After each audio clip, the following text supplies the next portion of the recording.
Welcome to Rudra cooking. இன்றைக்கி நம்ம ருத்ரா குக்கிங்கில் வெஜ் புலாவ் எப்படி செய்யறதுன்னு தான் பார்க்க போகிறோம். அந்த வெஜ் புலாவ் எப்படி செய்யறது நம்ம வீடியோக்குள்ளே போய் பார்க்குறதுக்கு முன்னாடி நம்ம சேனலை மறக்காமல் சப்ஸ்கிரைப் பண்ணிக்கோங்க. சமையல் பண்ணுங்கள், ரொம்ப ரொம்ப சந்தோஷமாக இருங்க. இந்த வீடியோ உங்களுக்கு பிடிச்சிருந்தா உங்கள் ஃபேமிலி அண்டு ஃப்ரெண்ட்ஸுக்கு ஷேர் பண்ணுங்கள். வாங்க இப்போ வீடியோக்குள்ளே போயிட்டு வெஜ் புலாவ் எப்படி செய்யறதுன்னு பார்க்கலாம். வெஜ் புலாவ் செய்யறதுக்கு நீல வாக்கில் கட் பண்ண ஒரு 4 வெங்காயம் கொஞ்சம் சின்னதாக இருந்ததால் நான் 4 எடுத்துக்கிட்டேன். ஒரு 5 பீன்ஸு, 100 கிராம் ஃப்ரெஷ் பட்டாணி உங்களுக்கு கிடைக்கலனா காஞ்ச பட்டாணியை நீங்கள் ஒரு 3 மணி நேரத்துக்கு முன்னாடியே ஊற வச்சு எடுத்து வச்சுக்கோங்க. அதாவது வெஜ் புலாவ் செய்யறதுக்கு ஒரு 3 மணி நேரத்துக்கு முன்னாடி. ஒரு கேரட் எடுத்திருக்கேன். பச்சை மிளகாய் ஒரு 4 கட் பண்ணி வச்சுருக்கேன். காரத்துக்கு தகுந்த மாதிரி உங்கள் காரத்துக்கு எவ்வளோ தேவையோ அதை எடுத்துக்கோங்க. கொஞ்சம் புதினா வச்சுருக்கேன். அரிசி 2 பவுல் எடுத்திருக்கேன். இது நம்ம செய்யறதுக்கு புலாவ் செய்யறதுக்கு முன்னாடியே ஒரு 10 நிமிஷம் நல்லா அரிசியை களைஞ்சி எடுத்து ஊற வச்சுக்கோங்க. இப்போ நம்ம வெஜ் புலாவ் செய்ய ஆரம்பிச்சிடலாம். இப்போ புலாவ் செய்யறதுக்கு நான் ஒரு குக்கர் வச்சுருக்கேன்.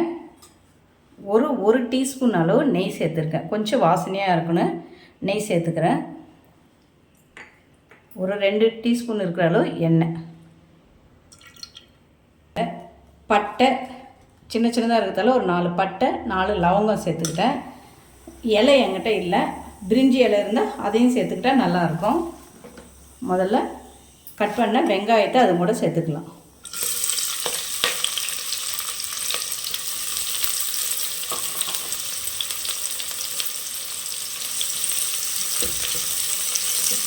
வெங்காயம் கொஞ்சம் லைட்டாக வதங்கணும்.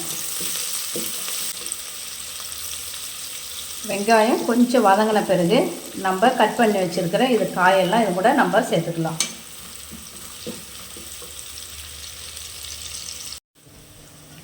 வெங்காயம் கொஞ்சம் நல்லா வதங்கிடுச்சு. இப்போ இது கூட நம்ம காயெல்லாம் சேர்த்துக்கலாம். கேரட், பீன்ஸ், பட்டாணி, காரத்துக்கு மிளகாய். இதில் நம்ம எந்த மசாலாவும் சேர்க்க வேண்டாம். அதனால தான் காரத்துக்கு காஞ்ச மிளகாய் சேர்த்துக்கிறேன். பச்சை மிளகாய் எடுத்துக்கிறேன். உங்களுக்கு கலர்ஃபுல்லாக வரணுன்னா நீங்கள் தனி மிளகாய்த்தூள் சேர்த்துக்கலாம். இப்போ இதெல்லாம் சேர்த்து நல்லா வதக்கிக்கலாம்.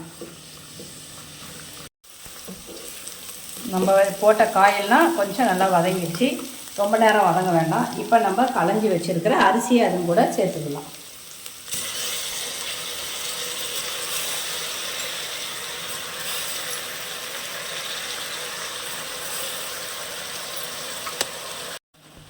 அரிசியை போட்டு ஒரு நல்லா கலந்து விட்டுக்கிட்டு இப்போ ஒரு பவுல் அரிசின்னா 2 பவுல் தண்ணி சேர்த்துக்கணும். இப்போ நான் 2 பவுல் அரிசி எடுத்துருக்கேன்.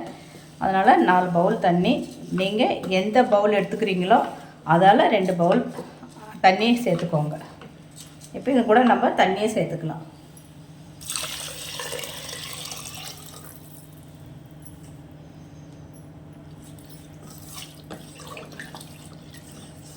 இதை இப்போ நல்லா கலந்து விட்டுக்கலாம். இதுக்கு தேவையான உப்பு, நம்ம புதினா எடுத்து வச்சுருக்கோம் இல்லையா, அதையும் இது கூட நம்ம சேர்த்துக்கலாம். உங்களுக்கு தேவைக்கு அந்த மாதிரி புதினாவை சேர்த்துக்காங்க. புதினா கொஞ்சம் நிறைய இருந்தால் நல்லா டேஸ்ட்டாகவும் இருக்கும், வாசனையாகவும் இருக்கும். அதனால் புதினா கொஞ்சம் அதிகமாகவே சேர்த்துக்கலாம். எல்லாமே போட்டாச்சு, நம்ம நல்லா கலந்து விட்டாச்சு. அவ்வளோதான். இதை மூடி வச்சு ஒரு 3 விசில் வந்தால் போதும்.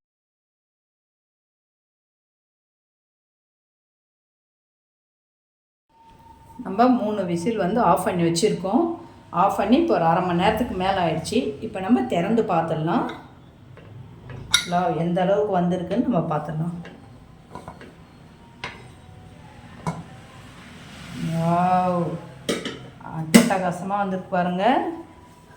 ஒவ்வொரு அரிசியும் எவ்வளோ நீட்டாக சூப்பராக இருக்குது. இது அப்படியே லேசாக கலந்து விடுங்க.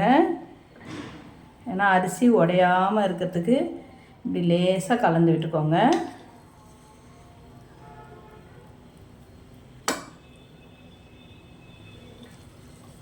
அவ்வளோதாங்க, வெஜ் புலாவ் ரெடி ஆயிடுச்சு. இதுக்கு சைட் டிஷ்ஷாக நம்ம உருளைக்கிழங்கு வறுவல் செஞ்சுக்கலாம், அப்படி இல்லைன்னா பன்னீர் பட்டர் மசாலா செஞ்சு சாப்பிட்லாம், கத்திரிக்காய் கொஜ்ஜு செய்யலாம். நம்மளுக்கு எது தேவையோ அது இதுக்கு சைட் டிஷ்ஷாக வச்சுக்கின்னு சாப்பிட்டா ரொம்ப ரொம்ப அருமையாக இருக்கும். இதை நம்ம செய்யறது ரொம்ப சீக்கிரமாகவும் செஞ்சிடலாம், செய்யறதும் ஈஸி. ஸ்கூலுக்கு பசங்களுக்கு டிஃபன் பாக்ஸில் கொடுத்து அனுப்பலாம், லஞ்சுக்கு கொடுத்து அனுப்பலாம். இதை நீங்கள் வீட்டில் செஞ்சு சாப்பிட்டு பார்த்துட்டு எப்படி இருக்குன்னு கமெண்ட்டில் சொல்லுங்கள். சொல்லுங்க.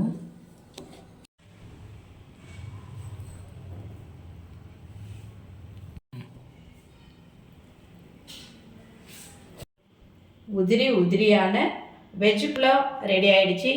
நீங்களும் இதை வீட்டில் ட்ரை பண்ணி பாருங்கள். மறக்காமல் நம்ம சேனலை சப்ஸ்கிரைப் பண்ணிடுங்க. சமையல் பண்ணுங்கள், ரொம்ப ரொம்ப சந்தோஷமாக இருங்க. உங்கள் ஃபேமிலி அண்ட் ஃப்ரெண்ட்ஸுக்கு ஷேர் பண்ணுங்கள். நன்றி, வணக்கம்.